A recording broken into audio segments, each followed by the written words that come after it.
ആരാ നിന്റെ മനസ്സിലിരുന്ന് ചോര ഊറ്റി കുടിക്കുന്നു? കോളേജിലെ എന്റെ ഒരു കൂട്ടുകാരനാണ്.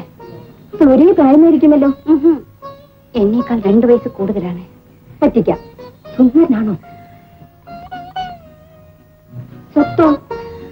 കുറവാണ്. കറങ്ങിയല്ലോ. സ്വപ്നയല്ല, ഞാൻ അദ്ദേഹത്തെ സ്നേഹിച്ചത്. അത് ഒറിജിനൽ പ്രേമം. പക്ഷേ ആ പ്രേമം കല്യാണത്തിലെത്തിക്കേണ്ട തന്തിയും തള്ളിയുണ്ടല്ലോ, അവര് സ്വത്തിനെയാ സ്നേഹിക്കുന്നത്. ആ ജാതി എന്താ? ഹിന്ദു, മുസ്ലിം? നീ കളിയാക്കിയാണ്. അപ്പോ ക്രിസ്ത്യാനിയാണ്. ചുമ്മാ അല്ല നീ ഇങ്ങനെ ഇരിക്കുന്നത്.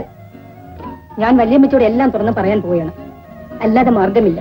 അമ്മച്ചി എന്തു പറയുമോ? ഇങ്ങനെ പേടിച്ച് തുള്ളുന്ന നിന്നോട് ആരാ പ്രേമിക്കാൻ പറഞ്ഞത്?